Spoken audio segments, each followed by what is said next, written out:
Good evening, sir. Good evening. Good evening. Yes, sir. So, very warm welcome. Very good evening to Dr. Sandeep Shastri. Very good evening to all of you who have gathered today. On the eve of India's 75th Independence Day, it's a pleasure and honor that we have amongst us Dr. Sandeep Shastri. All of you know about Dr. Sandeep Shastri. Dr. Sandeep Shastri is presently serving as Vice Chancellor of Jagan Lake City University. This is in Bhopal. Dr. Sandeep Shastri is always recognized and good to be known as a teacher who has tutored n number of aspirants, n number of students, of which I was one blessed one. He is a national coordinator to Lok Niti Network. He's also authored multiple books. He's a researcher, political scientist. He's a columnist, author of very good books. He's also consultant with very important international bodies like the World Bank, United Nations, Forum of Federations. He's been part of the transition to democracy in countries like Myanmar and South Sudan.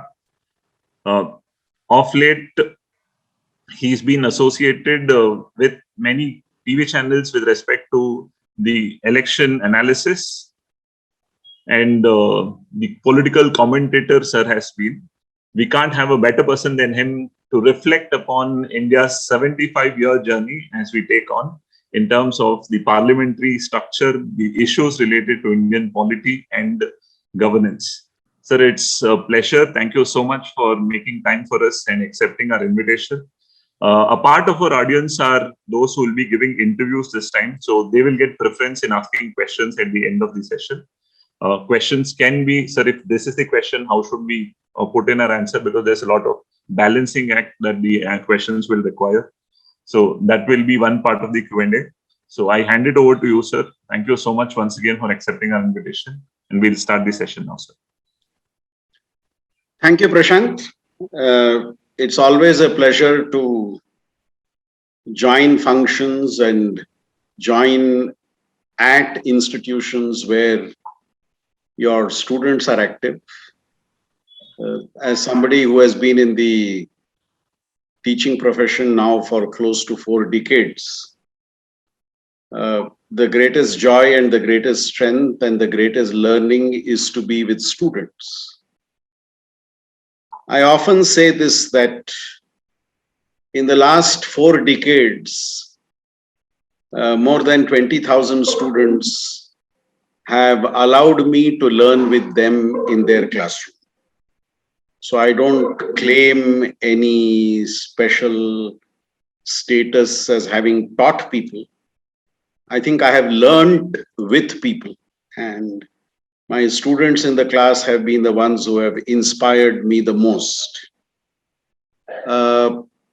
As Prashant rightly said, I have been lucky to have had a lot of students in my class who went on to clear civil service examinations and are today important officers in various services across the country.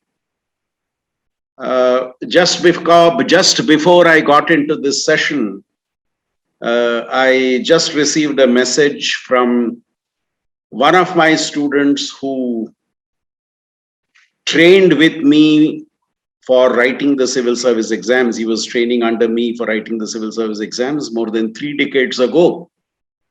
Just now I got a message from him. He is one of the senior most police officers today. I got a message from him today that he has been awarded the President's Police Medal for Distinguished Service.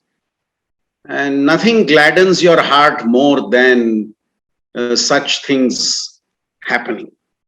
And I do hope and wish and pray that many among the 70 people who are present today at this interaction will in the years to come to occupy very important positions in the government service and contribute in important ways to the shaping of a 21st century India. Now, friends, as you prepare for this examination and prepare for your interviews, we are in a very unique situation. This pandemic has created a very unique situation for all of us. We are all sitting together on this Zoom platform, but we are all staying apart. We are sitting together, but staying apart. Can I add a third S? We are sitting together, staying apart, and can I add a third S? And the third S is, can we stay apart, sit together, but can we also see each other? That's my third S. Can we see each other? I am so used to talking to people that it becomes a little difficult to talk to blank cameras in front of me. So I'll be very happy if people show their wonderful faces. Now Vishwas has shown his face. He looks so handsome. I don't know why he is denying us the privilege of looking at his handsome face. Similarly, now Mudarange Gowda has come up and he's obviously sitting in his room and showing himself to us. Nandi has come up, Avijit has come up. Now it's wonderful to at least 7-8 people have responded to my request for not only sitting together, staying apart, but also to see each other. Because it's wonderful to dialogue with people rather than just to dialogue with names and faceless cameras. Now, that faceless camera is something which makes you very, very uncomfortable as you talk. Thank you so much. Now, now Prashant is very clever. He has given me a range of sensitive issues to talk about today. So I'm going to start with 2 or 3 caveats. Caveat number 1, there is no right answer and there is no wrong answer. There is no what position should I take? Is this the correct position to take? Is this the wrong position? Should I be politically correct in my answers? I'm not one of those who believes that. I think how you make an argument is more important than the argument you make. How you justify what you are saying. How do you rationalize what you are saying? Are you saying something backed with facts and figures? Are you saying something backed with experience? That I think is more important. So, though your interview panelists may not agree with you, that's not important. What is important is, have you said what you said with conviction? Have you said what you said in a very, very rational way? Have you said what you said in a very logical manner? Of course, I would not want any of you to say something which is against the constitution and all that. Those are certain, what I would call non-negotiables. But remember, there is no right answer or no wrong answer. It all depends on how you present the argument that you are making. In fact, once a student like Prashant read my article and sent me a comment. Sir, it's a wonderful article. I said, thank you. But sir, we don't know whether you support the present government or not.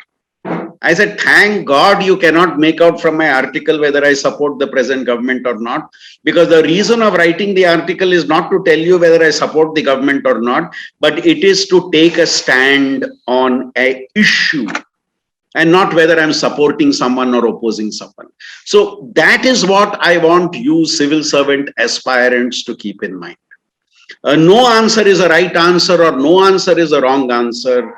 Especially when you are answering questions on politics, what is more important is how well do you construct your argument. Now, Prashant has given me a set of themes to talk about. I will be doing that, and I plan to do it this way. He has given me 4 or 5 broad topics to dialogue with all of you on. The methodology I plan to follow is this. For each of those topics, I will take around 8 or 10 minutes to make my point. And then I will leave another 8 or 10 minutes for you to have any questions on that point.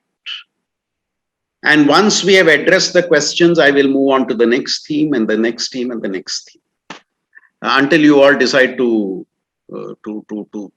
close your windows, and then only when Prashant and I are left on the Zoom screen, I will know that the session has got over. So that's how I plan to take it forward. Is that okay? I want a thumbs up sign from people if they feel that that methodology is okay. Very good. Sanjana was the first, Aditya, Varun, very good. Thank you.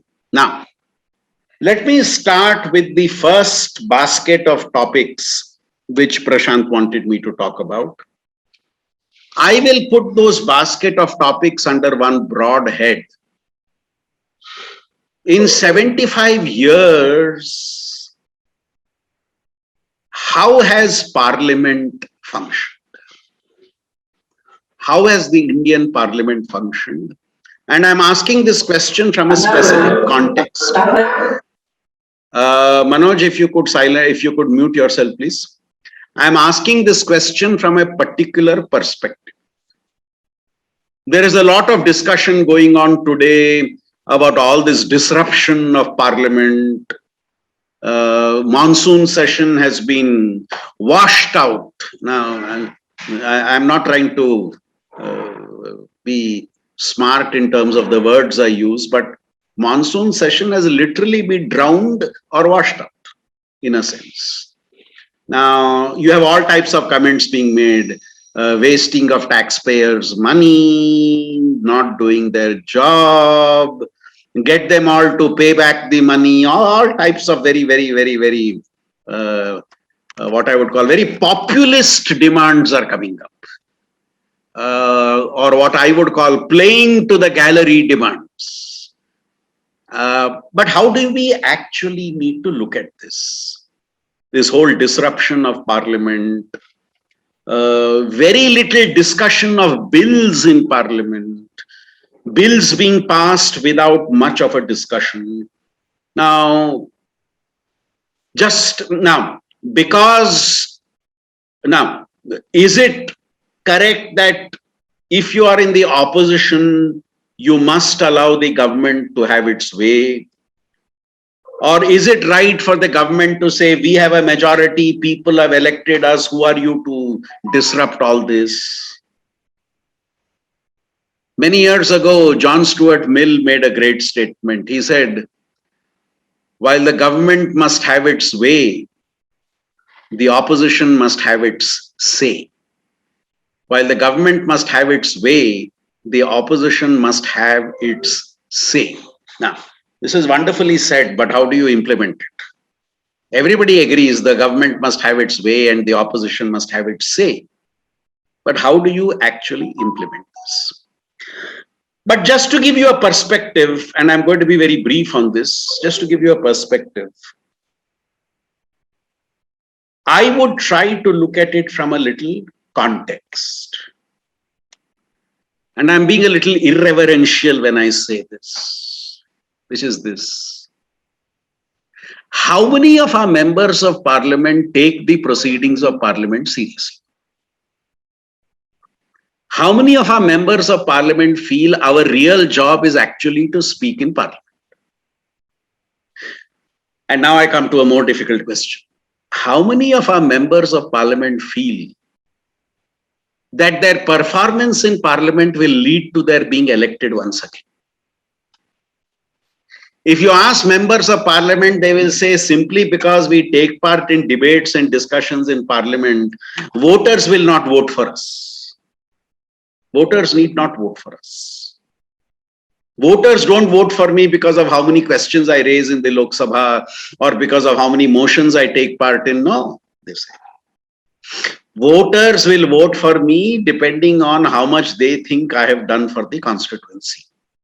And members of Parliament will say we have various ways by which we can do things for our constituency, and it is not only by participating in the debates in the House.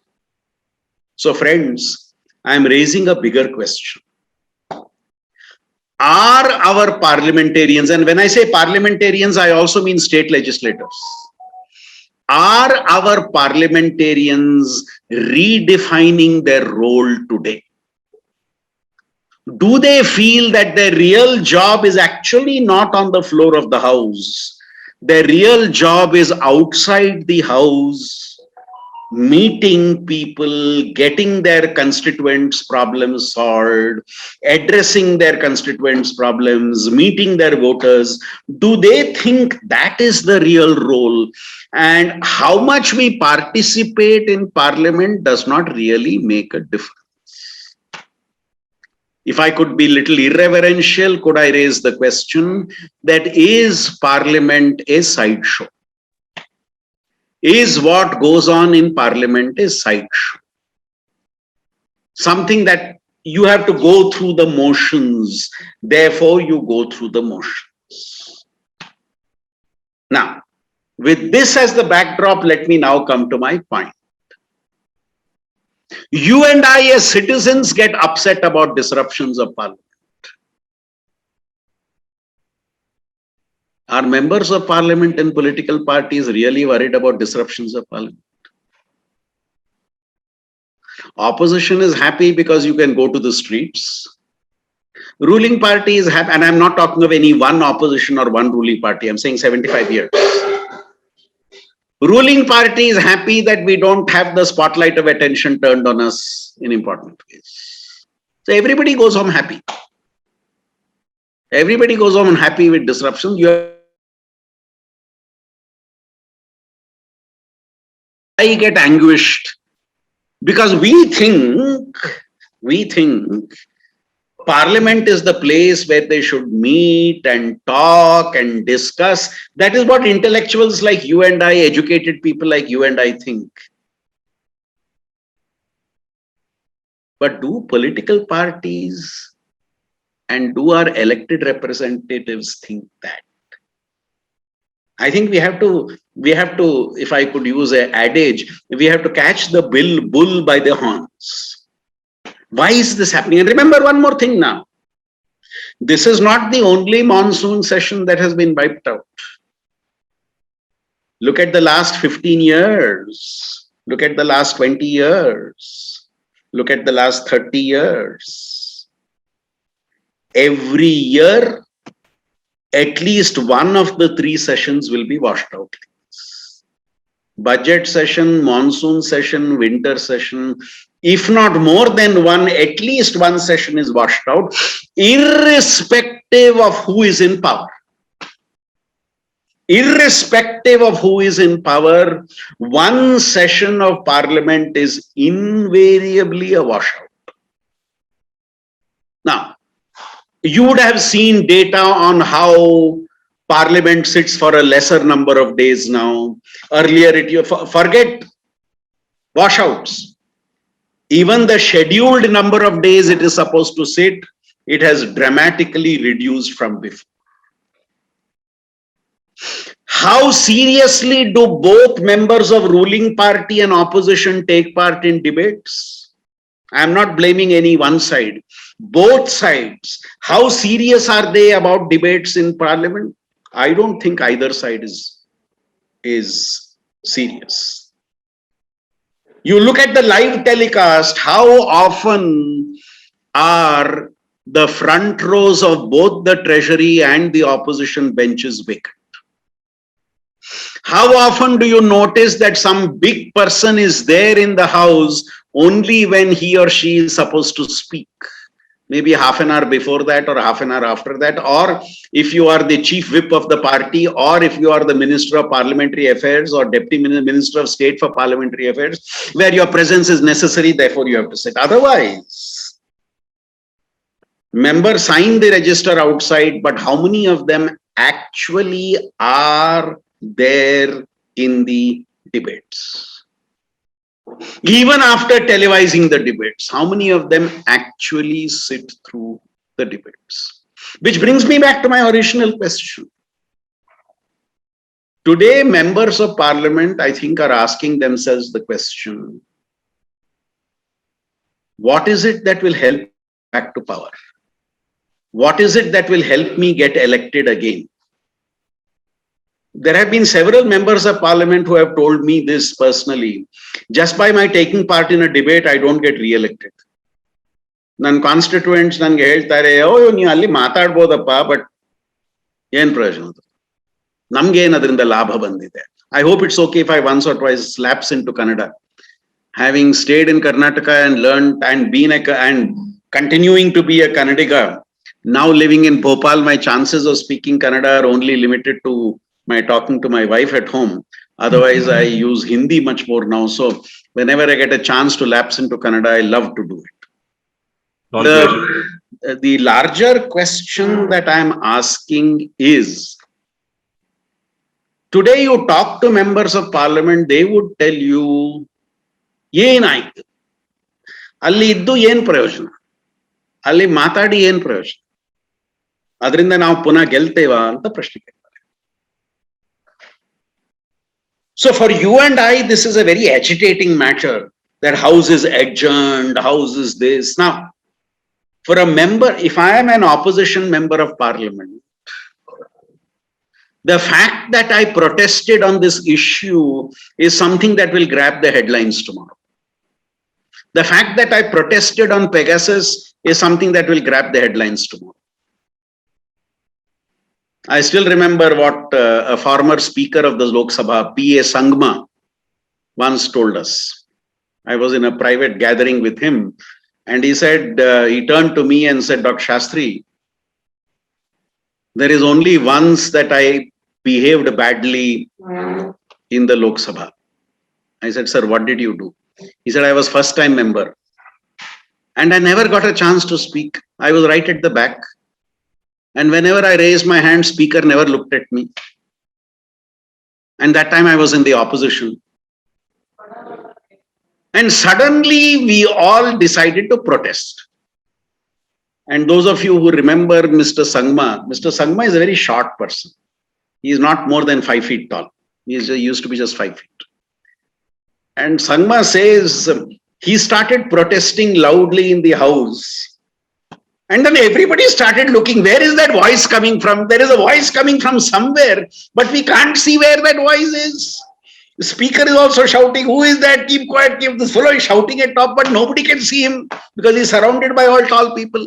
And then what all these tall people did was, around him, they lifted him up physically on the floor of the house and put him on the bench there so that everybody could see him. He said, I was aghast. I was shocked that here I am as a member of parliament standing on the table. I didn't do it. That's the only way I got that. The only time, he says, till then that my name came in the newspaper was that day, next day. Now, so he was trying to tell us, and he said, of course, after that, I have never ever done that on the floor of the house. Now, he was trying to explain to us, don't look at what is visible. Go behind, or what Kuldeep Nair used to say, read between the lines. Don't read the lines, read between the lines. Now, remember also, you have an opposition which is very small. You have no official opposition party in the Lok Sabha now. And research has shown, whenever the opposition's numbers shrink, the protests in the house always take unconstitutional forms. You go back to 1985 to 1989, when Rajiv Gandhi had that steamroller majority.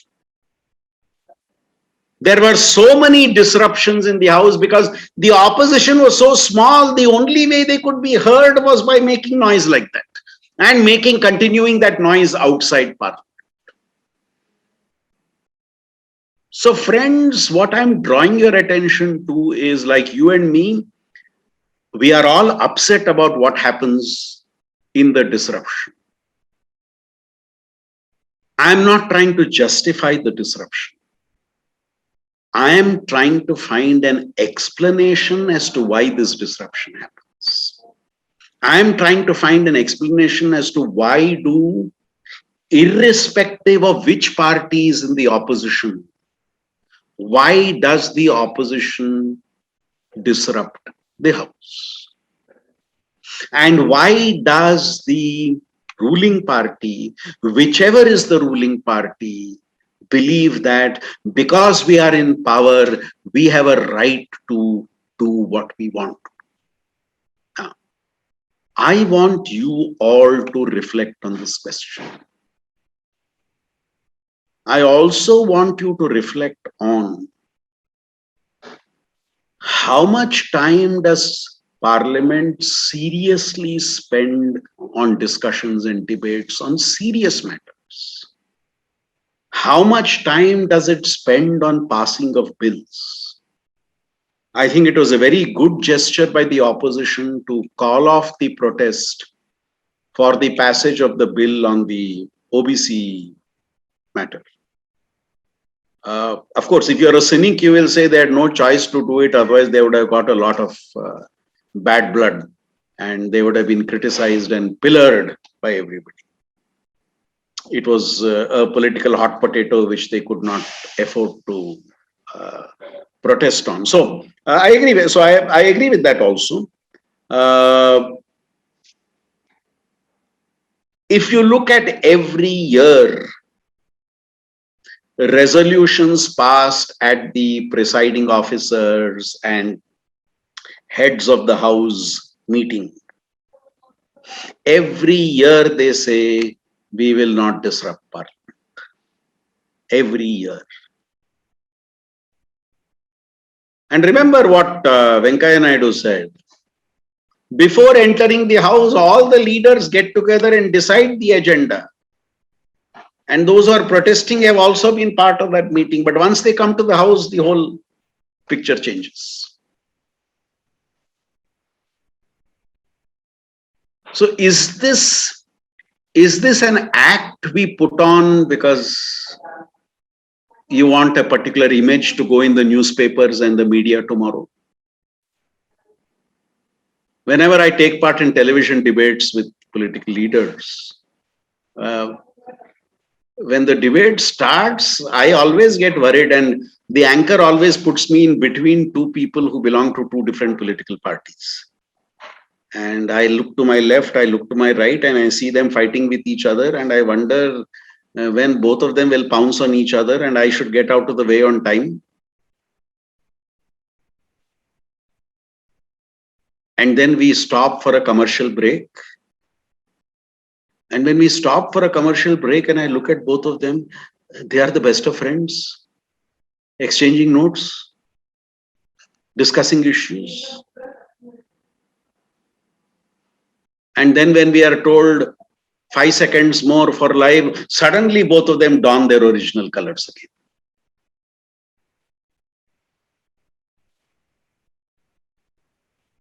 So is that happening in Parliament also? Is my question. Linked to that is another point. And I'll take another 4 minutes to discuss that and then stop for any questions that you may have on this first segment. See, one of the challenges of democracy is the fact that we talk of a majority and a minority. And today's polarized world, see, there is when you talk of the idea of India, which idea of India are you talking about? There are so many ideas of India that are there. Those of you who are fond of reading articles in Kannada, last month in my monthly column in the Prajavani, my column is called Jana Rajakarana. In my monthly column in Prajavani last month, I wrote an article. ಈ ನಾವು ಮತ್ತು ಅವರು, ನಾವೆಲ್ಲರೂ ಅಂತ ಯಾವಾಗ ಆಗ್ತದೆ? ನಾವು ಮತ್ತೆ ಅವರು, ಆ ಎರಡು ಪದಗಳನ್ನು ನಾವು ಎಲ್ಲರೂ ಅಂತ ಯಾವಾಗ ಮಾಡ್ತೇವೆ?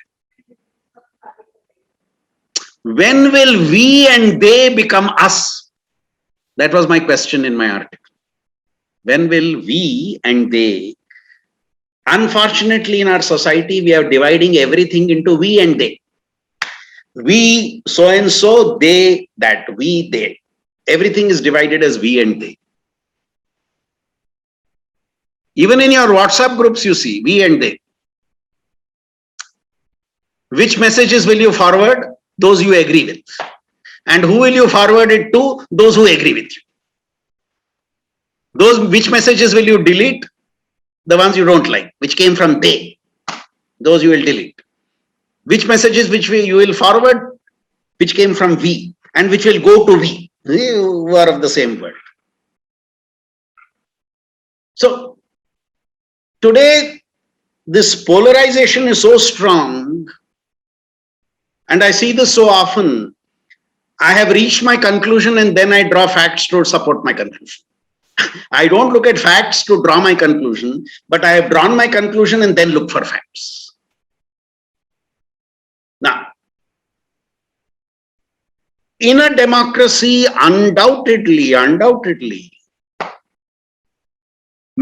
democracy is a numbers game, no doubt about that. Because you got a majority, you are a tenant for a given period of time to manage the government. I'm using my words very carefully. You are a tenant for a given period of time to manage the government. You are not the owner of the home. You are not the owner of the home. You are a tenant, given the responsibility of managing the home. And 5 years later, the owner of the home will decide whether you need to continue as the tenant or not. Now, what does this mean? This means that when I get a majority, I get a majority with good faith. And I administer in good faith.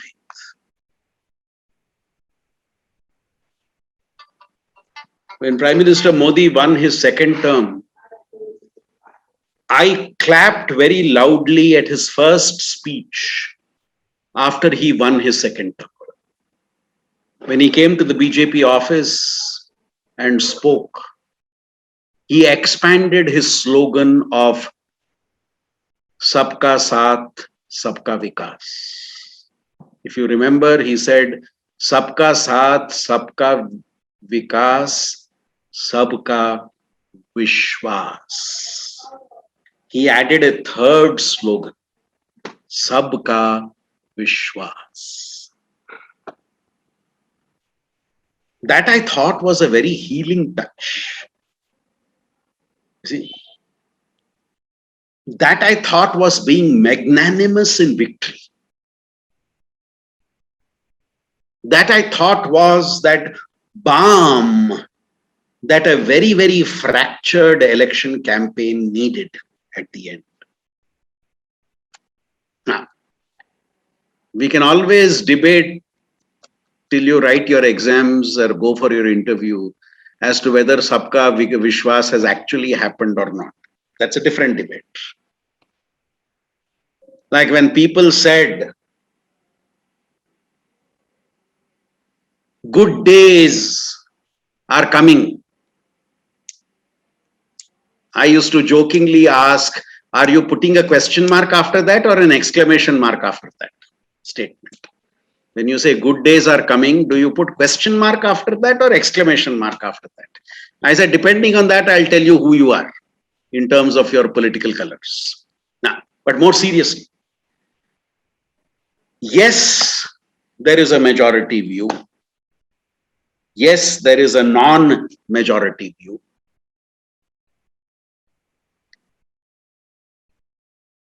But I would believe leadership is about a majority view going forward in a spirit of consensus, taking as many people along. This is one very important difference between Western philosophy and Indian philosophy. In Western philosophy, Bentham, Mill, utilitarians talked about greatest good of the greatest number. I have a problem with that. Because when you say greatest number, still somebody is left out, right? Greatest number. What about those who are not part of your greatest number?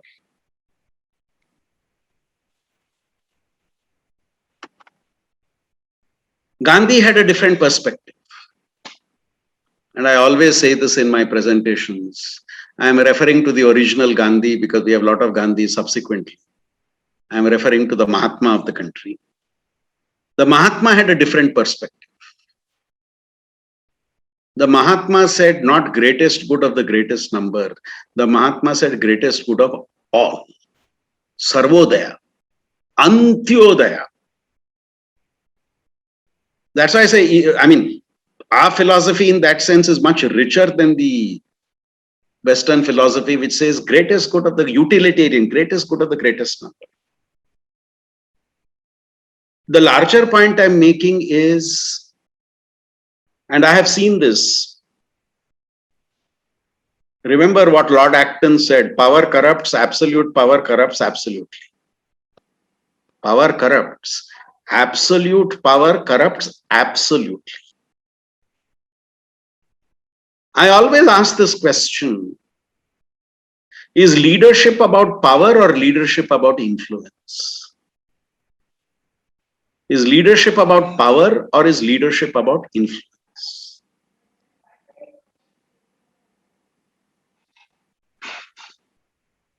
I tell my colleagues at my university, don't listen to me because I'm the vice chancellor. Listen to me because you think I'm talking some sense.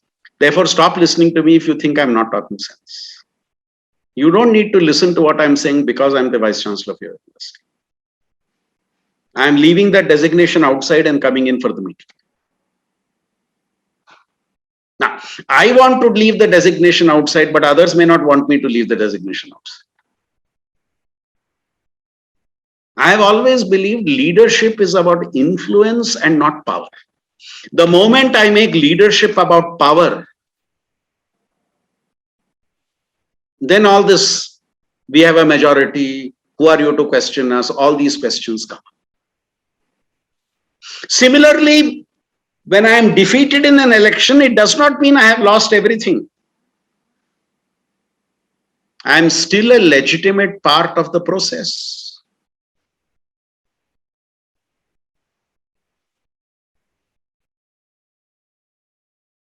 When I see the way the Congress leader is lampooned,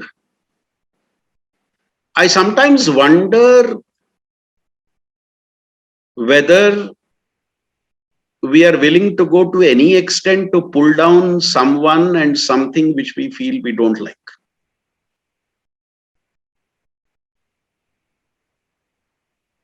This, I am not the majority, you are the majority. And I'm not just talking of politics, this comes in religion, this comes in everywhere, is when you bracket society into we and they.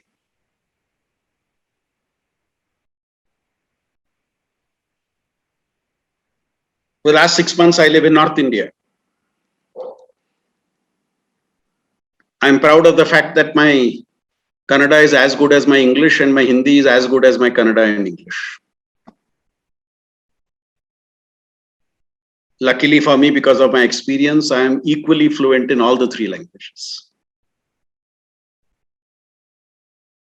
But sometimes I hear people asking me, even though you are from South India, how do you speak Hindi so well? I say, why am I doing a crime?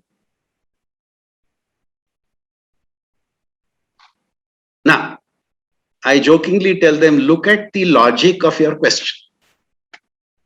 Look at the logic of your question. You are assuming that somebody from South India should not speak Hindi well. And some of you of the younger generation will not remember. Those of my generation will remember that Hindi movies in our days, 70s and 80s, in Hindi movies, humor was how does a South Indian talk Hindi? If you read or if you see old movies of Mahmood and all that, Mahmood used to act like a South Indian and talk Hindi in a particular way. Now, but getting back to the bigger point, I think society has become comfortable creating silos, putting people in boxes, majority, minority, this, that. I remember what Sushma Swaraj raised. She said, I shouldn't become foreign minister. Don't say that I'm the first woman foreign minister.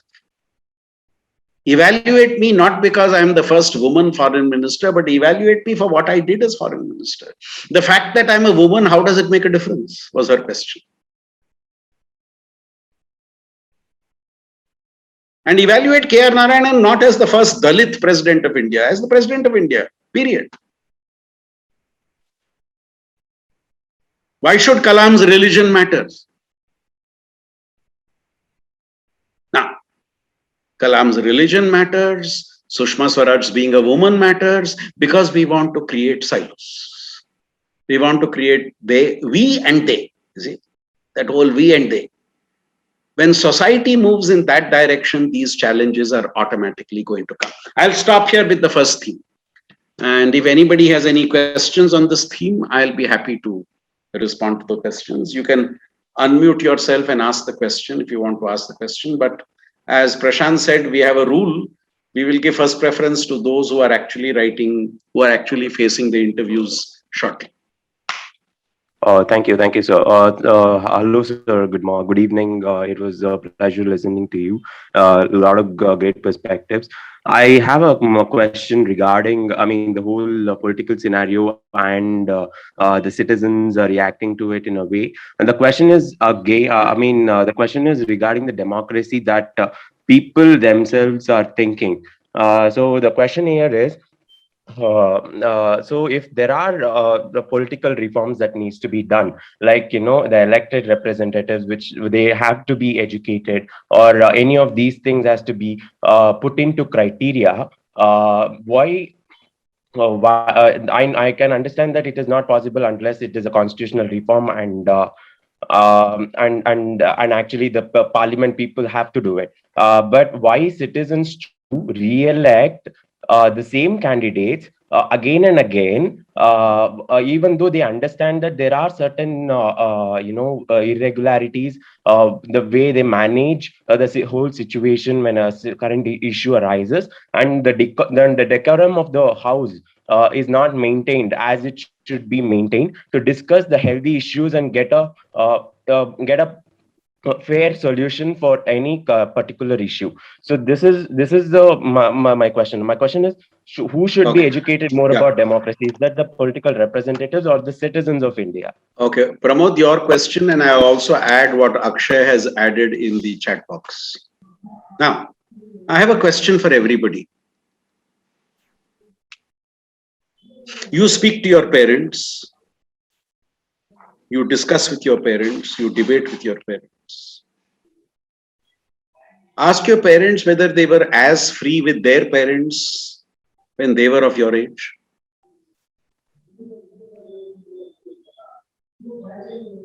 Ask your parents whether how you talk to them today, whether they had the privilege to talk to their parents the same way when they were your age.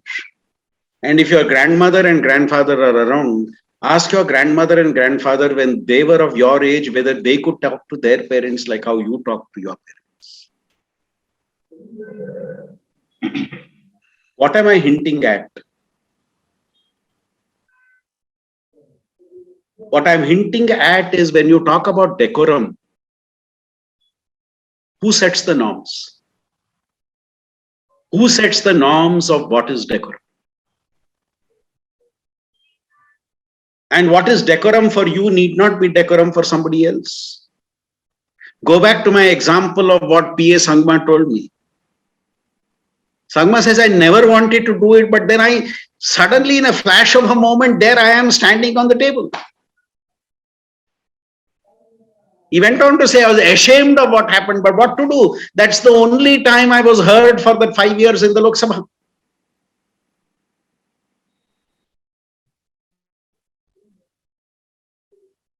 So my question is,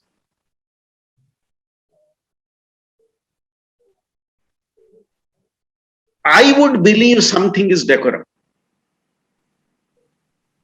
And I can share this with you. There is a current elected member, I won't tell you where, who is known to behave very badly in the house,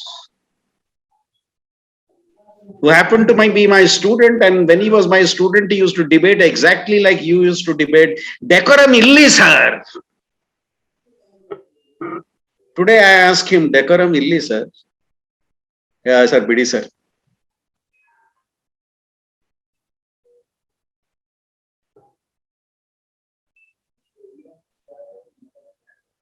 He's one of those members who, during his first term, the other party used to say the only place where this fellow was found was the well of the house. And one day one member told him, look, you actually have a seat. Don't mistake that is the seat that you permanently have in the house, which is the well of the house. And he used to, as passionately as you do, take part in these debates when he was in my class, saying, sir, decorum. And now he says, unless I do all that, I may not get the party ticket again. And my voters don't worry about what I do on the house. I am looking after my voters very well. My voters love me. How do I answer this?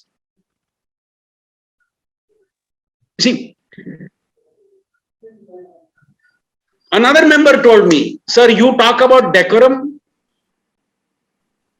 because you have a comfortable job, or you get your you are assured of your dinner at the end of the day, you are looked after tomorrow. I have people who vote for me who are unsure of whether they will keep their job, whether they will have a square meal at the end of the day. And my agitation is because of that. It's very easy to maintain decorum when you have a full stomach. And I'm not buying that argument, but I'm saying there is some truth and value in that argument. I cannot totally set aside that argument. And let me come to a side point here. The last reform I would want is putting an educational qualification to contest an election. And I'm going to be very harsh. If anybody has let down India in this 76th year of 75 years of independence, it is the educated sections of society. I'm sure you all know this. Who are the people who vote in India? If average voting in India is, let us say, 67%, which are the groups which vote more than 67%? Which are the groups which vote less than 67%? The poorer you are, the less educated you are, the more rural you are, the more likely you are to vote. The more educated you are, the more well-off you are, the more socially affluent you are, the more urban you are, the less likely you are able to vote. You are going to vote, which is diametrically the opposite of Western democracies. Do you know which is the district in Karnataka which has the lowest voting turnout since 1982? Every election of assembly and parliament since 1982, which is the district with the lowest voting turnout? Yes, Apeksha, would you like to give us the name? Bangalore. Bangalore urban. which is believed to have the largest number of educated people. That's why Justice Krishna Iyer once made a wonderful statement. He said there are 4 types of Indians: educated literate, educated illiterate, educated aware, educated unaware, uneducated aware, and the uneducated unaware. And which is the most dangerous category of these 4? The educated unaware. So I am not in favor of an education qualification to contest an election. And in a lighter vein, I shouldn't be saying this as the Vice Chancellor of a university. In a lighter vein, you put an educational qualification, your politician will ask you, how many degrees do you want me to get by tomorrow?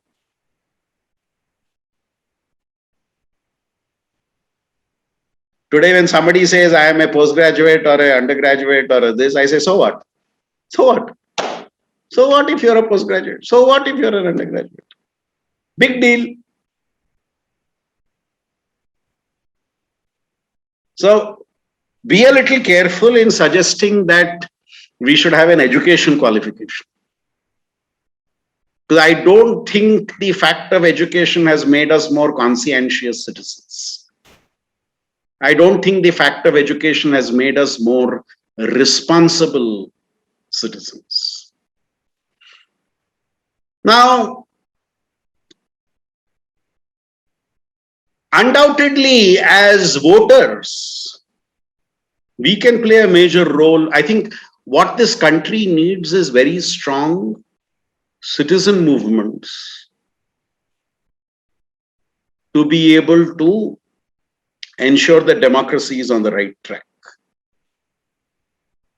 But citizen movements which don't have its own agenda. Many times citizen movement starts because that citizen movement leader has their own agenda in politics. Remember how Aam Aadmi Party started. At one point of time, I was a I greatly respected the Aam Aadmi Party. When Kejriwal said that we want to practice alternative politics, I said, wonderful. But today, Aam Aadmi Party has become an alternative in mainstream politics and not an alternative to politics. Aam Aadmi Party is today an alternative in politics and not an alternative to mainstream politics as they promised they would be. So my larger question is, citizen movements is the only way we can actually correct the process. Now, I'll just take one example. When last year in Karnataka, the year before last in Karnataka, when the Congress and JDS MLAs resigned and joined the BJP, contested the elections, except I think 3 of them, all the others won the election. So people started saying this means voters have no problem with defection. If these people won again, what does it mean? That citizens have no problem with defection? No, I'm sorry. What did our survey data tell us? Our survey data told us something very different. Why did voters vote for those candidates? Voters felt, let us give one party a stable 5-year time. Let's give one party a stable 5-year government. And if we elect these people, the BJP will have a stable majority. Give it to them. So it's not any love for the MLA who changed party and came here and contested again. It was simply voters saying, I don't want one more by-election. I don't want one more by-poll in the country. Let's give them a chance for 5 years. But how do we misinterpret it? Oh, look, voters have supported defectors. Voters did not support defectors. Voters were looking for some element of political stability. Okay. Let me now move on to my second theme. I'm going to talk about the second theme in general and then come specifically the reservations policy and specifically OBC reservation. Now, how should I tackle a reservation question? Now, one of the most passionate debates that I have in my class with my students is always on reservations. I keep the fire extinguisher always ready because passions can become so strong on that. Because my students ask me, sir, why should I suffer for what happened 200 years ago? Sir, where is injustice today? Etc., etc., etc. Now, I would like to start with a simple debate.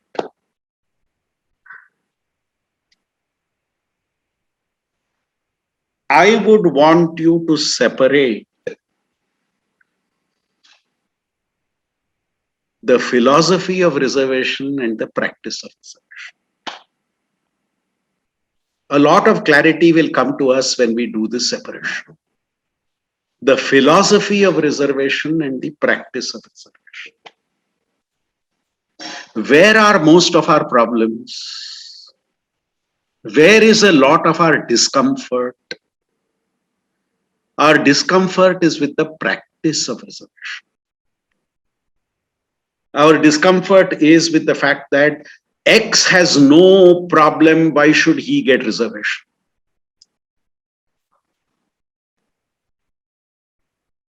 X's parents do so well in life, why should they get reservation? So where is the problem? The problem is with the practice of reservation. Our problem should not be with the philosophy of reservation. Now, suppose by some great stroke of luck and competence, all those of you who are attending the interviews this year qualify in the interviews. And then Prashant says, sir, all our students qualified, so let's have a party.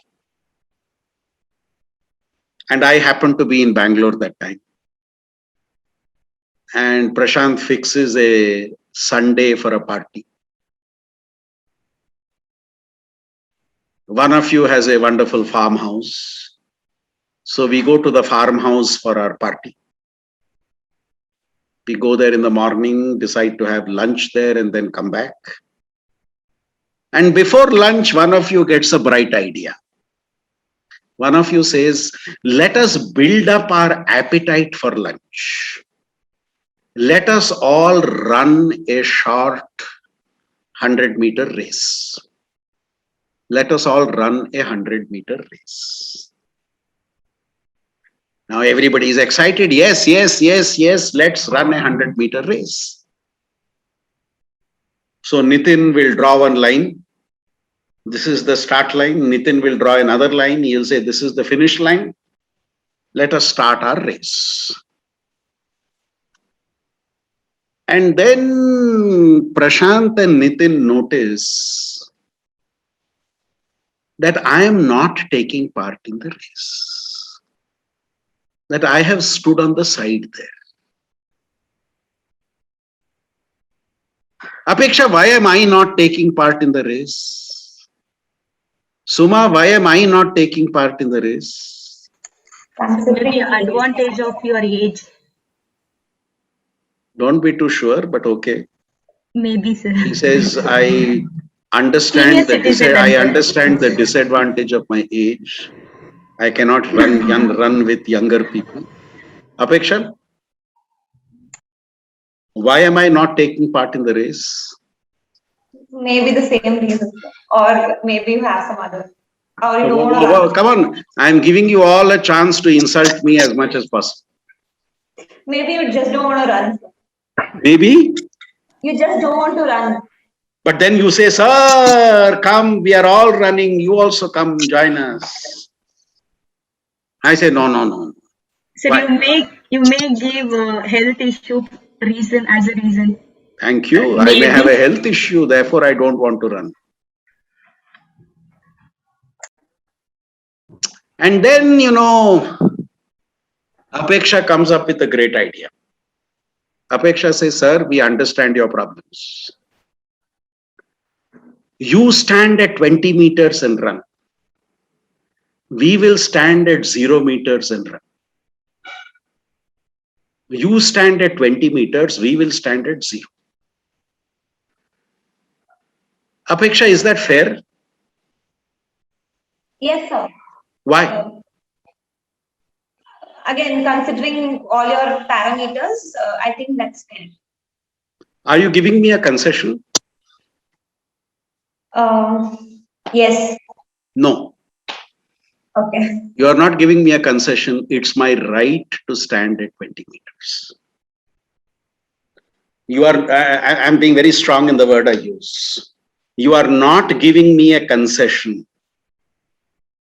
It's my right to stand at 20 meters because if I were to stand at 0 meters, this would not be a race between equals. When I stand at 20 meters, it is more a race between equals.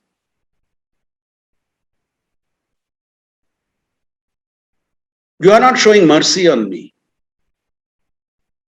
You are not saying, oh, Papa, let him go there and stand, at least he will take part. No.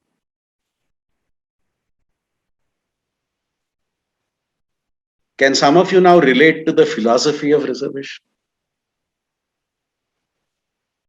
Can some of you relate to the philosophy behind the concept of reservation?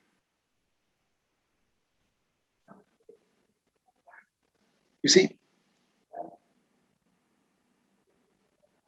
years of discrimination leave invisible traces of inequality. Years of discrimination leave invisible traces of inequality. I think nobody can deny the fact that this nation has seen such a range of unequal treatments. The philosophy of reservation tries to ensure what one of you put in the chat box, an element of equity. See, equity is different from equality.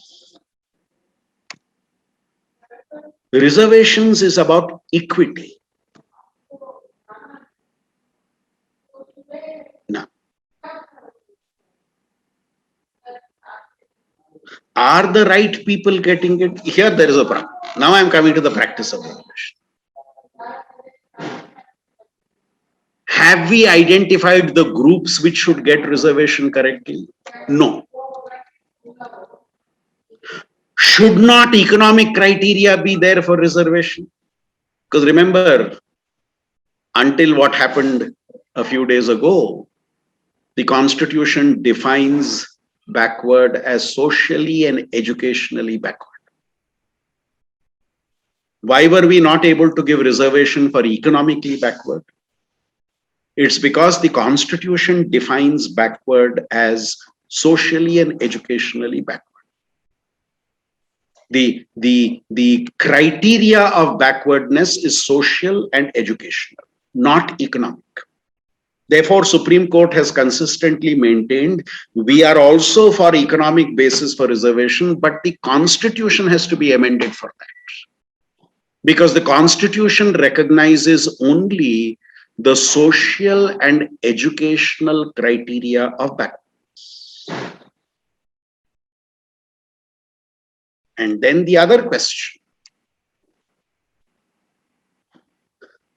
Now, I personally do not think that there is a problem in the categorization of scheduled caste and scheduled tribe reservation. The real controversy with regard to who all should be there is coming with regard to other backward castes, the OBCs. The OBCs getting into the who should be in the reserved category in the OBCs. That is where the real crisis is coming. Because the argument is those who are not backward have become backward, and those who are backward are not enjoying the benefits of backward. The argument is those who are not backward are in backward, and they are cornering all the benefits of backward, denying the benefit to the real backward. Now, this is not a challenge with the philosophy of reservation. This is a challenge with the practice of reservation. As a young lecturer, when looking after admissions in the university, students used to come and say, "Sir, tell me in which category there is a seat, I will get you tomorrow that certificate."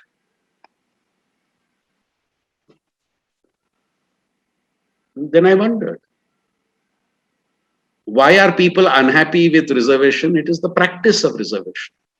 Those who should not get, and those who should get do not get in the process. So our challenge is with the groups which are classified as backward and with the wrong groups or the wrong people in the groups getting the benefit. Remember, many years ago, the Supreme Court talked about no reservation for the creamy layer. They used a term, creamy layer.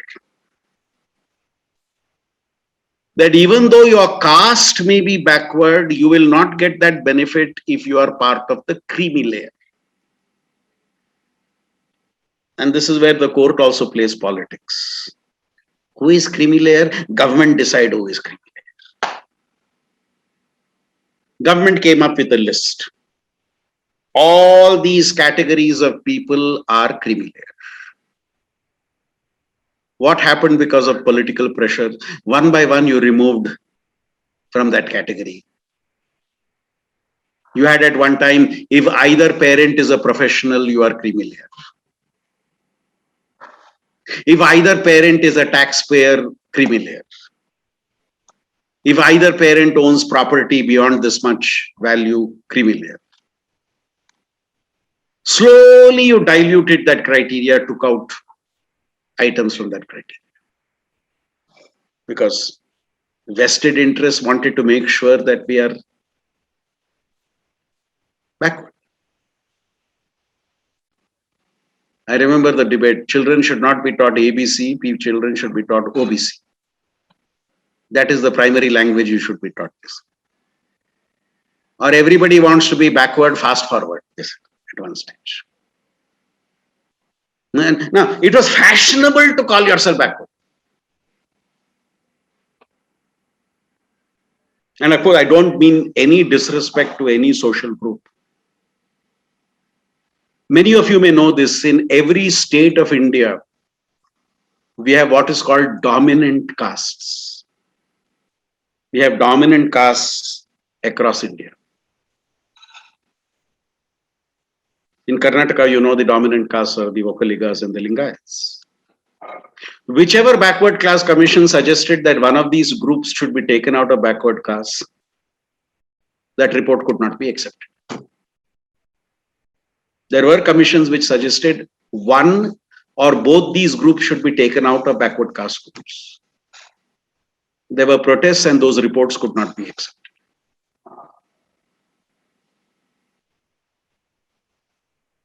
Similar debate in Andhra. Similar debate today in Maharashtra on Marathas.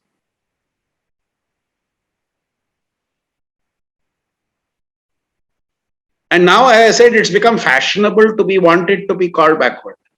Every group wants to say we are backward. Everybody wants a commission for themselves, development commission for their caste.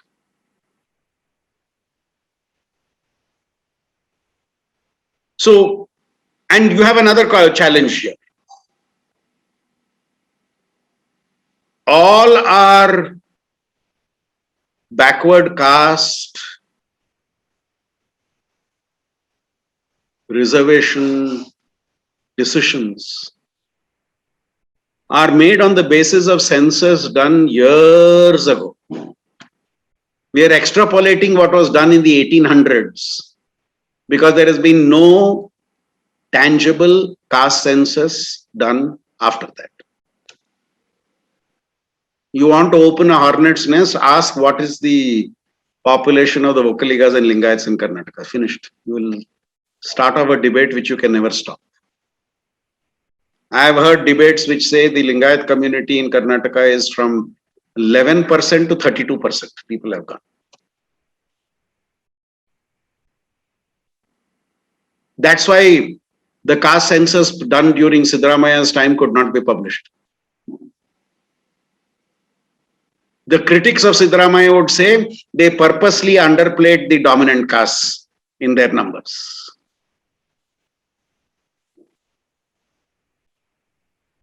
Siddaramaya supporters would say that is the reality. The dominant castes are only so much percentage. So, the challenge with the whole backward caste debate is we do not have a credible census done on what is the composition of the population of the backward caste. What is the educational, social, and economic profile of the backward caste? Added to this is the problem that there is one central backward caste list and there is a state backward caste list. And both are in, both don't match. Those who are in the state OBC list are not in the central OBC list, and those in the central OBC list is not in the state OBC list.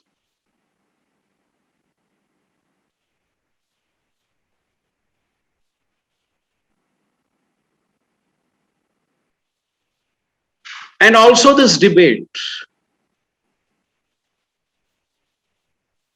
should the benefit of, let me correct myself, should the benefit of a particular level of reservation be first given to a first generation beneficiary within that caste? What do I mean by that? Suppose you are talking of a reservation in undergraduate education, in a government college for undergraduation. Should that benefit of reservation go to somebody in that caste whose parents have not done their graduation or did not do their graduation through reservation? Should civil service reservation not be allowed for somebody whose parents got the benefit of civil service reservation? That's what I would call first generation beneficiary for a particular level of benefit. If a person's parents got the benefit of reservation for the state civil service, then maybe he or she has the first right when it comes to Union Public Service Commission, but not in state service public service commission. Now, this is another debate that's going on. Should we have first generation beneficiaries being given the first option? So these are some of the points which I thought I would raise with regard to the OBC debate. Again, if there are any questions on this, I'll be happy to respond.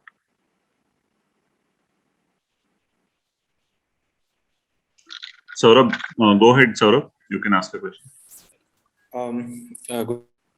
Good evening, sir.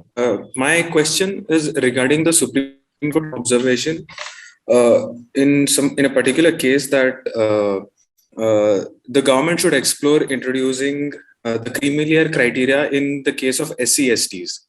So I'm interested to know what your views are on it.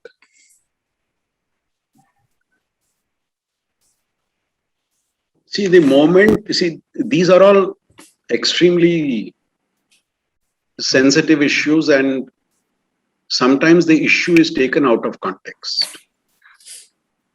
The moment I talk about creamy layer among scheduled castes, am I saying that scheduled caste reservation should reduce? No. No. I am not saying that scheduled caste reservation should go down. The only thing that I'm saying is, I would put it in another way rather than the way you put it, of creamy layer. I would say we should have a system where benefit of a particular level of reservation should go. Let me word my thing correctly.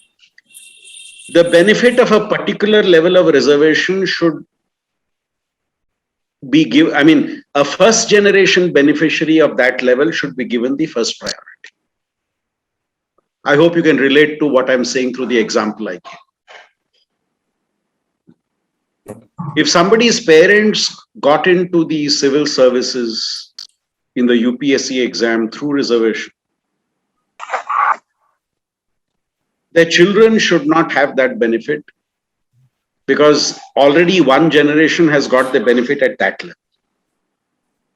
If the parents got through at the state civil services, when it comes to central civil services, you are the first generation beneficiary.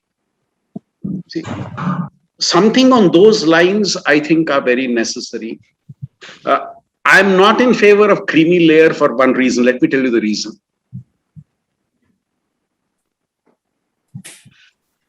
Even if you conform to one of the conditions of the creamy layer, you may still not have been totally insulated from discrimination. That's the larger point I'm making. True. Just because your parents were a taxpayer, just because your parents had a degree, which will then qualify you to be creamy layer, does not mean that you have not been, either socially, educationally, economically, subjected to some form of discrimination. So I would prefer the route of being a first generation beneficiary for a particular level of benefit, That I believe. Okay, we are getting another question here, which is a question, two questions here. Should there be a time frame for reservation? That's Kiran's question. And then there was also this question of, can we say getting reservation is a fundamental right? For the first question, is reservation a fundamental right? My answer is no. And this is clear in the Constitution. Remember, the Constitution talks about a right to equality. And the right to equality has certain reasonable restrictions as defined by the Constitution. I'm underlining the word reasonable restrictions. And what is one of the reasonable restrictions? The state can provide for reservations for scheduled castes, scheduled tribes, and backward castes. It's for this reason the Supreme Court held that reservation cannot exceed 50%. And what is the logic of the Supreme Court? The logic of the Supreme Court is the rule is equality. Reservation is an exception to that. So can your exception be more than 50% was their question. The rule has to be more than 50%. The exception has to be less than the. So that was the logic which the Supreme Court used at that point of time. So no, I would not say it is a fundamental right. The second question, should there be a time frame? Now,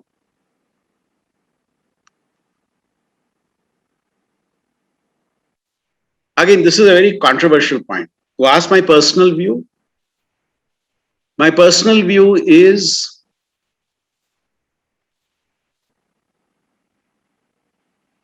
reservation needs to continue as long as the groups which are the beneficiaries of reservation feel that they have not been able to achieve equality in society still. That equity is still not what they would want. And I go back to the constitution debates. Dr. Ambedkar clearly said in the constitution debates that it is initially for a period of 10 years. Now, people who say, oh, they have kept extending it, have not read this particular thing. Dr. Ambedkar says in the Constituent Assembly that nothing prevents the Parliament of India to extend it for further periods if the groups who are the beneficiaries of this reservation feel that the inequality in society has not ended. Now, one more point, and I would close the discussion on that issue with that, which is reservations was one of the, I'll put it this way. Reservations was to be one of the strategies to be able to deal with caste discrimination and caste inequality. But what has happened? It has not become one of the strategies, it has become the only strategy. What do we tell people who are part of it? We have given you reservation, no? What else do you want? So what should have been a strategy has become the strategy. It was to be one of the strategies with other strategies. As Ambedkar himself put it, the reservation should not become a crutch. And when does reservation not become a crutch? When you have other strategies along with it also. But when you take away other strategies, then you are not willing to give up the crutch. Now, I would love to carry on the debate on this, but unfortunately we don't have time. I've already discussed this question about about this 50% and why. Definite time frame also I've discussed. Now, the recent legislation passed by the Parliament leaves it to the states to decide OBC list. Yes.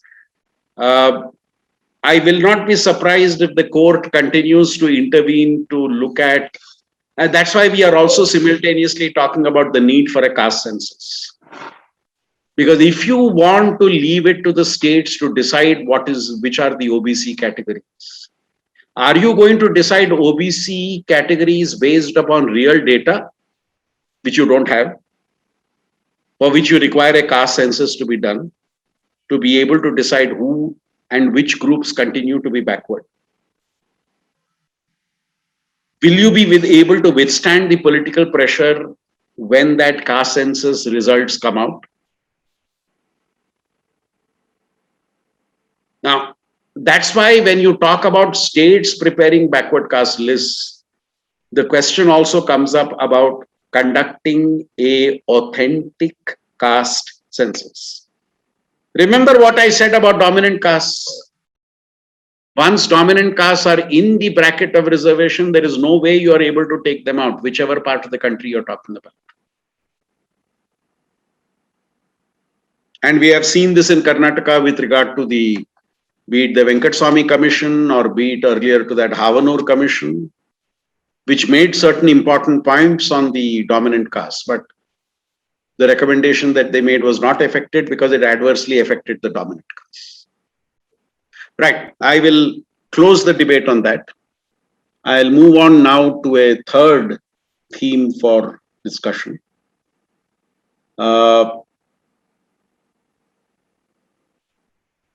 Let me very quickly talk about this one nation, one election concept. See, many of us who are engineers and technologists, we want clinical precision. We want clinical perfection. And this one nation, one election looks so beautiful. See, once in 5 years, all of us go vote and then forget for the next 4 years, 364 days. Now we have elections every year, somewhere or the other election going on. And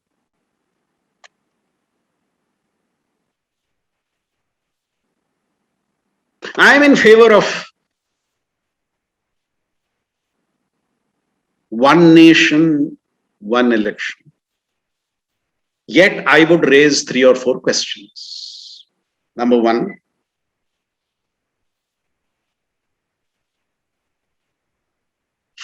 how do we hold our government accountable once we elect it for the next 4 years, 11 months, 29 days?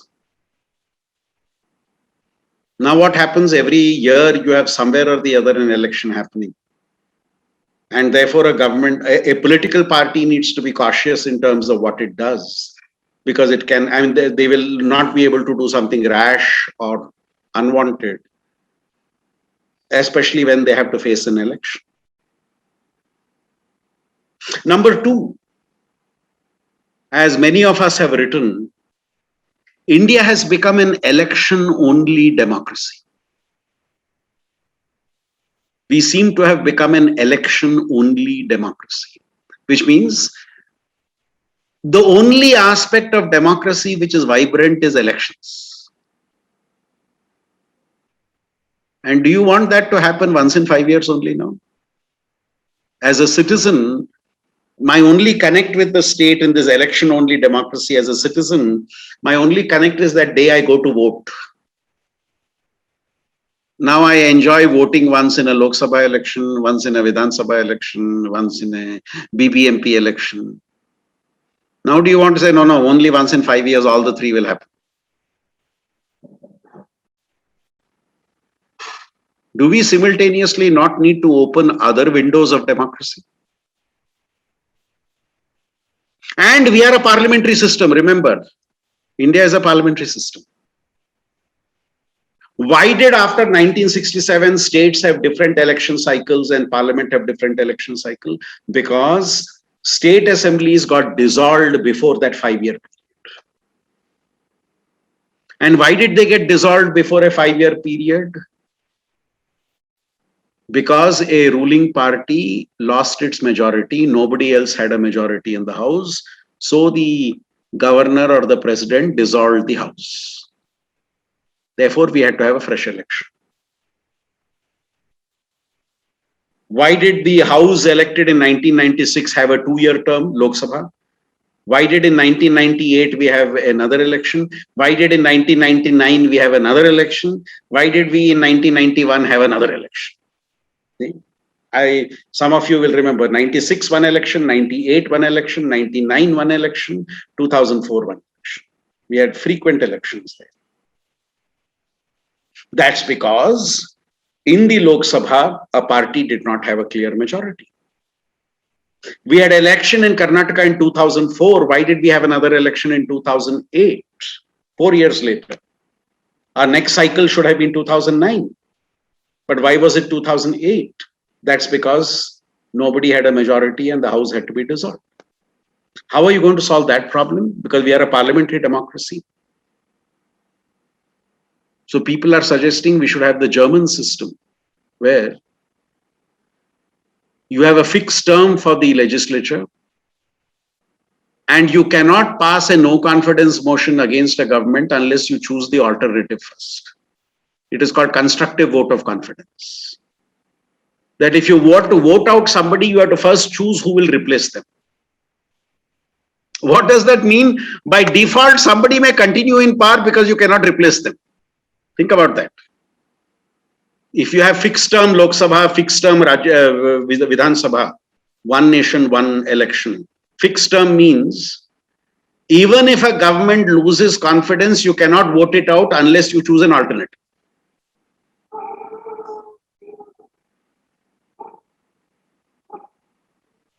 So here are some uncomfortable questions that we would need to raise with regard to one nation, one election. Also, finally, the question of does it impact on the federal system? You may have noticed one thing. Voters vote differently in a Lok Sabha election and differently in an assembly election.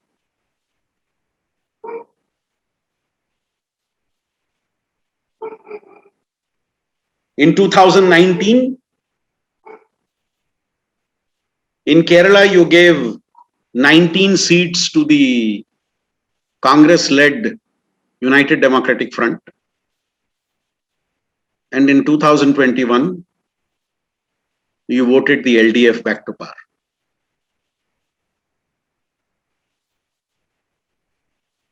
Delhi, twice it has happened. All the 7 seats of Delhi went to the BJP in 2014 and 2019.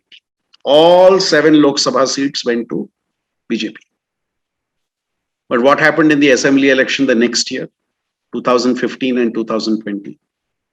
The Aam Aadmi comes to power.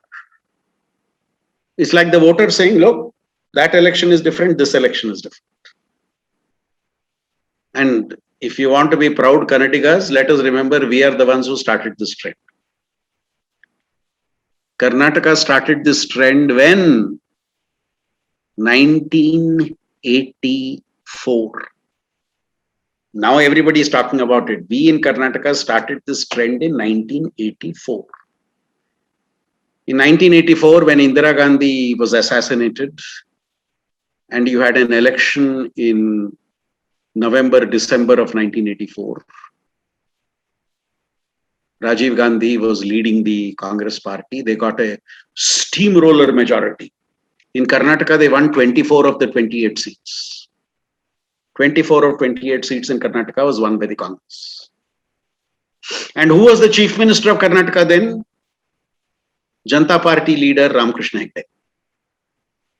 So Janata Party was in power in Karnataka, but Congress won 24 of the 28 seats in the Lok Sabha election. So what did Ramakrishna Hegde do? Ramakrishna Hegde resigned on moral grounds. That was the first time he resigned on moral grounds. After that, many times he resigned on moral grounds. He resigned on moral grounds. Assembly was dissolved. Fresh elections in Karnataka, even though the term of the assembly had only completed 2 years of its term. January 83, Gundu Rao had been defeated and Hegde had become chief minister.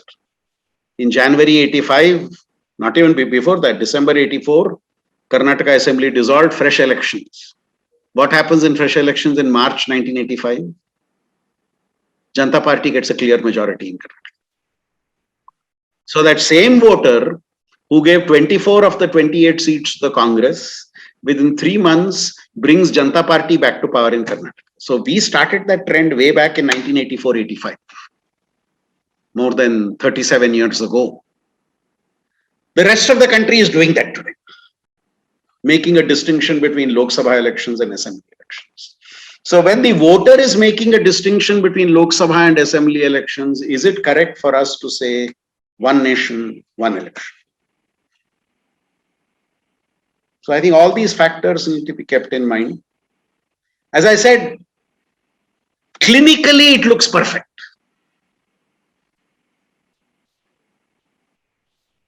It is like what T.N. Session did in 1991. He reformed the whole system. Our walls did not get dirty. Loudspeakers did not play. All that happened. But did elections really change? I don't think so. Visible expenditure came down, invisible expenditure continued. Visible expenditure was controlled, invisible expenditure was not controlled. So middle class was very happy. Walls are clean, no loudspeakers after 9 p.m. We were all very happy. But did the process improve? I'm not sure whether it did. That's why Session was middle class darling. Middle class saw him as a hero. for what would happen. Okay. Any questions on this? Otherwise, I'm going to spend the last 10 minutes on one last theme. I think we have a toss-up between two themes. I cannot cover both themes. Either I will talk about the office of the governor, or I will talk about Jammu and Kashmir Article 370. Prashant, you decide which of those two I should focus on today. I'm fine with either, sir. We'll leave it to the people who are giving interviews this time. Which would they prefer? Let's leave it to them. You want me to talk about Office of Governor or Article 370 abolition? We largely see Article 370. Okay, so let me talk about Article 370. Sir, I'll just make one point. People say it's a burden to contest election. For me, the cost of a quality of democracy is more important than the cost of spending for an election. We are barking up the wrong tree. I'm sorry to use that adage. If we want to save costs, there are ways in which we can save costs. I don't think now. Vishwas Odisha question is different. In Odisha, Naveen Patnaik is not a candidate for Prime Minister. Therefore, people can make a difference between a state election and a parliament election. In Odisha, the Biju Janata Dal is only at the state level. It is not a key player at the national level. In fact, for me, the best example is Kerala. In 2019, why did the Congress get a majority of the seats? That's because LDF was not a player in national politics. LDF had no role to play in national politics in 2019. So people were making a preference when it came to national politics. When it came to state politics, there was a clear choice between Congress-led coalition and the left-led coalition, and people preferred the left-led coalition. So what I want you to be careful of is, don't choose an example and make a generalization of that example. But it happened in Odisha simultaneously. Now, for every example you give me, I can give you 5 examples of the opposite happen. So be careful of generalizing from a single example. That's why I said, you see, the rationale of your argument when you are before an interview board is important. See, if I'm going to generalize from a single example, what does the board understand? That he already has a conclusion, now he's trying to justify that conclusion through an example. That should not happen. Your stand should be based on very strong foundations, very rational considerations. That's what I'm asking you to keep in mind. Okay. Now, let me come to the last point.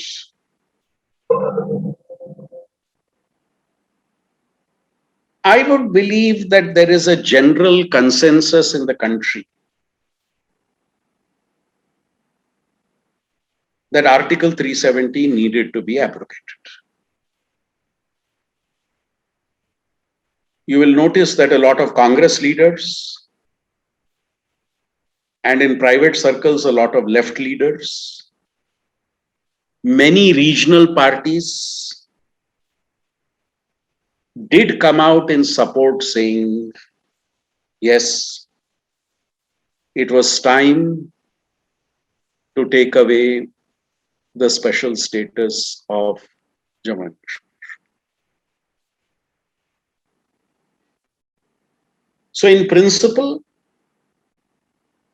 I am also one of those who would say Article 370 needed to go. But I only wish it was done in a much more transparent manner. I think a lot of damage happened because of the way we went about with the task of Article 370 abolition and how we associated it with so many other things. It became part of a package. And that's the unfortunate part of it. Seen in isolation, Article 370 needed to be abolished. Seen in isolation, I think it was very clear that many of those who were projecting themselves as leaders of Jammu and Kashmir had lost the goodwill of the people. It was very clear that a lot of people who were projecting themselves as leaders in Jammu and Kashmir had indulged in a lot of activities which were not in the best interests of the country. I'm sure many of you are aware of the fact that the intensity of corruption that Jammu and Kashmir saw is something that no other state of India has seen. And that intensity of that corruption in Jammu and Kashmir by both the political class and the bureaucratic class was seen in the type of investments that people from there have done outside Jammu and Kashmir. So I think all those facts are very much visibly there to see.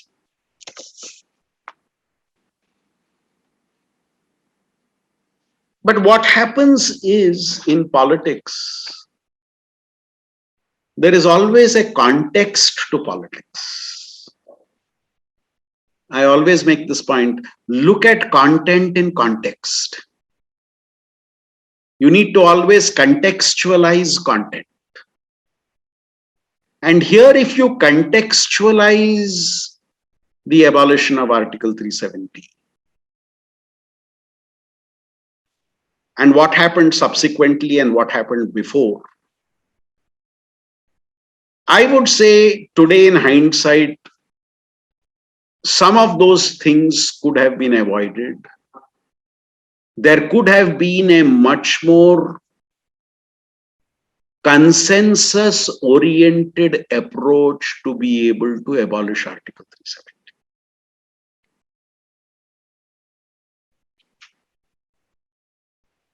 I also would be one of those who say that the situation that we saw growing in Jammu and Kashmir was a byproduct of the way central governments, successive central governments and successive state governments dealt with the issue. I think right from, as we are observing the 75th Independence Day in a few hours from now, I think one lesson we should learn is our mismanagement of Jammu and Kashmir over the years after independence has brought us to the situation that we were in and brought us to a situation where all this controversy surrounding Article 370 came up. Which were some of those? I've already discussed one. The intensity of corruption in Jammu and Kashmir. Factor number two, the excessive intervention by the central government in Jammu and Kashmir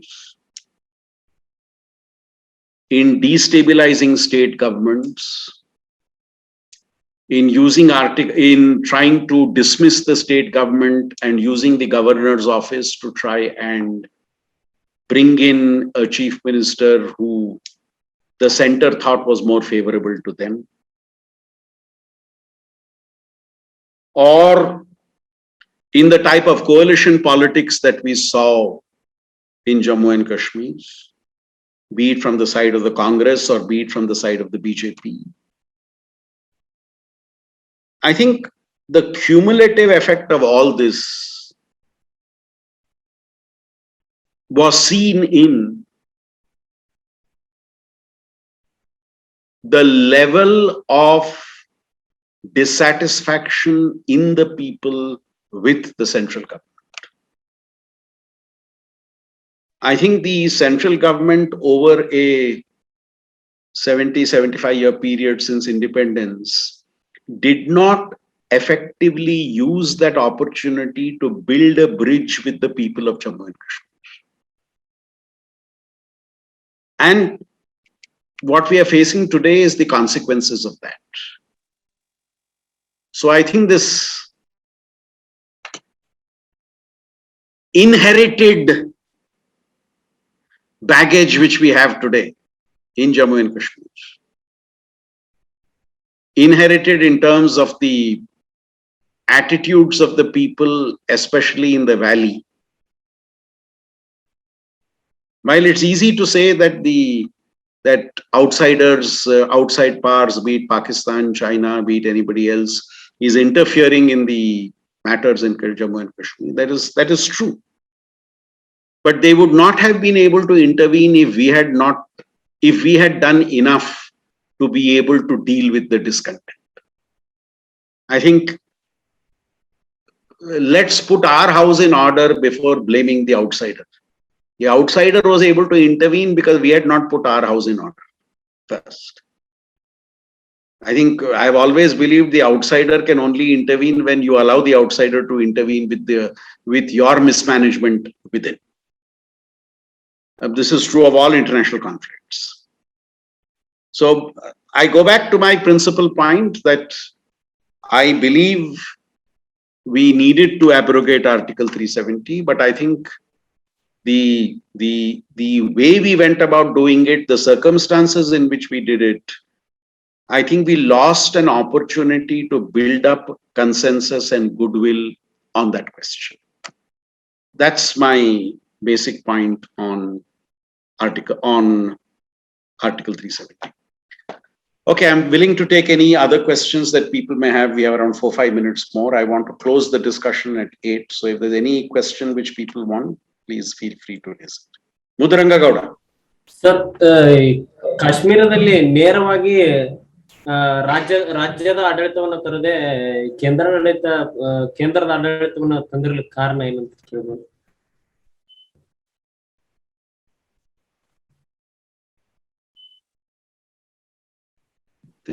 Article 370 ಇದ್ದಾಗ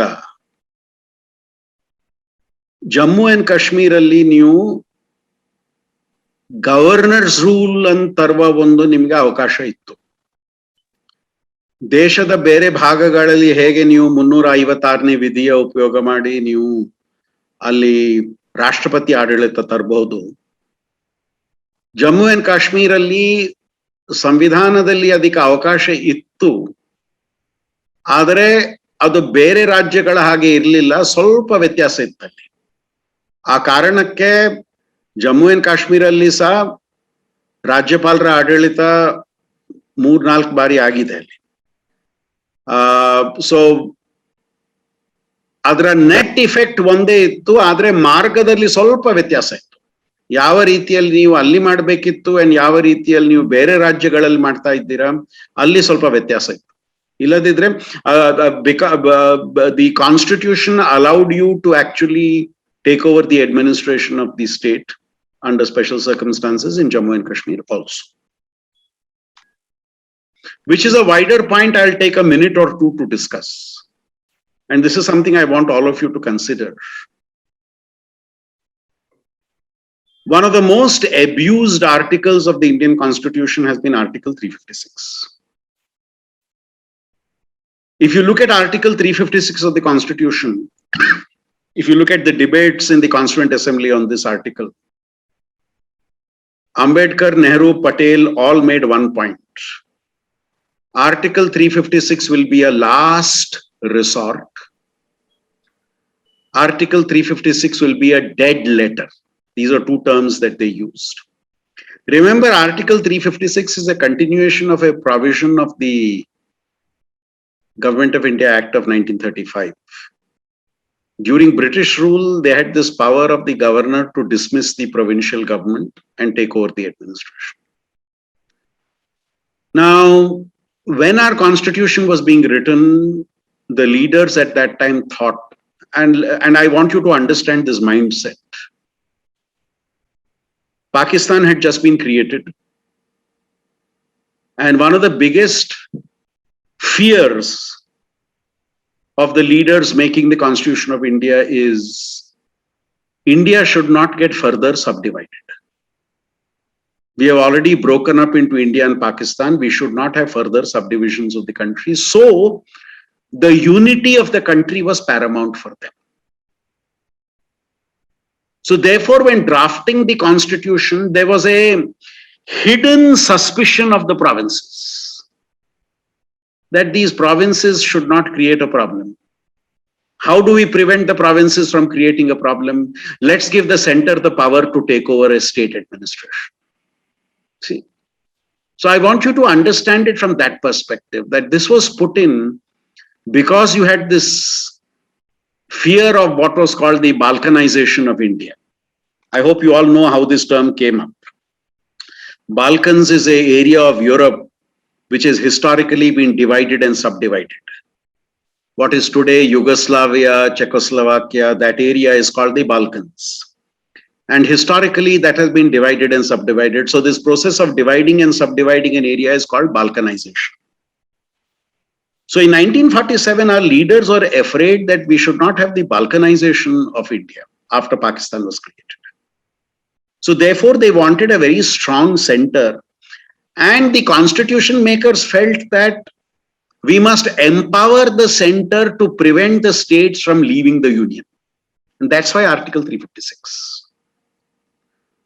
But what happened in reality, especially after 1967, when one party came to power at the state and one party came to power at the center used Article 356 to dismiss governments which belong to other parties. This happened before 1967 also. One of the first places it happened, one of the most serious places it happened was Kerala, when Namboodirippa's left government was dismissed by the Congress government at the center. So it happened, if I remember right, that was sometime in 1958 or 59 or something it happened. But after 1967, it became rampant. And this is done by all political parties which came to power at the center. Congress did it, Janta did it, BJP did it, everybody did it. Why did it stop?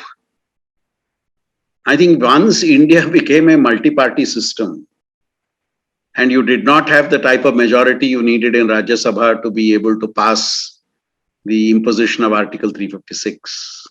And most important, because of Supreme Court judgment in the SR Bommai case, it then became difficult when there was no constitutional amendment. SR Bommai case and India being a multi-party system, these two have contributed to the reduced misuse of Article 356. If in the last 15 years, Article 356 misuse has come down, it is because of these important factors. Okay, I stop there.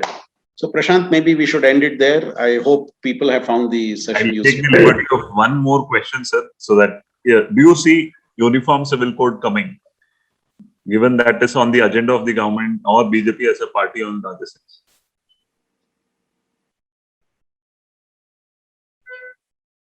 I would see Uniform Civil Code coming, but I only hope and pray you make Uniform Civil Code a gender issue and not a religion issue. I think the way you should approach Uniform Civil Code is a gender issue. The moment you try to make it a religion issue, you are going to allow it to lead to a lot of distrust in the country. You focus on it as a gender issue, I think there will be greater support for that. And I hope the political leadership makes it a gender issue and keeps their supporters under control and does not allow it to be projected as a religion issue. Because the moment you make it a religion issue, the sense of insecurity, which everybody is today talking about, gets further heightened. So that's my only point on that. In principle, I think Uniform Civil Code needs to be brought into this country, but we need to bring it in as a part of a gender debate and not a religion debate. Thank you, sir. Thank you so much. It was a very, very fruitful and a very meaningful discussion on a larger sense. Very important issues that we have taken on board, and the aspirants attending the interview and many of them who are in their different stages of preparation would have got very enriched in the idea of balance or getting a perspective written, be it in writing answers or also coming out for an interview answer. It's every time very enriching and enlightening to listen to you. So we continue to listen to that. Thank you so much for making time for us, sir. We hope in future we would have much more time at some point of time on some more issues on the same line. Thank you so much, and a very heartfelt gratitude from the entire team of India for IS, the chairman and of Governing Council, Dr. C.S. Kedar, and the CEO, Mr. Srinivas, sir. So on behalf of all of us and on behalf of the participants of the show, we extend a very heartfelt gratitude. Thank you so much, sir. Thank you. Thank you. Please convey my greetings to Mr. Kedar. He may recall we used to meet very often when he was Principal Secretary, Social Welfare. Thank you, sir. Thank you so much, sir. Thank you. Thank you to all the audience who are present, and hope you had a very enriching session. Knowing the Real, Doing the Right is a series that we are continuing with Enlightened Minds so that you get enriched, get to know the real idea so that you can do the right when you are there. Thank you so much for today's evening session. Thank you once again, sir. Thank you. Thank you. All the best, and a very small message. You all will be the ones who will see, you all are the ones who will see the 100th anniversary of Indian independence. So as we celebrate the 75th anniversary tomorrow, I hope all of you shape up a career with the civil services and play that important role in the next 25 years. So that when the nation celebrates its 100th anniversary, I think we should be much more proud of what we have achieved. And I hope all of you have a role to play in that. Great note to close with, sir. Thank you so much. Wishing you all a very happy Independence Day on the 75th Independence Day, and we are stepping into 75 years of our independence. Thank you so much, sir. Thank you. Good night to all of you. Good night. Good night. Thank you, sir.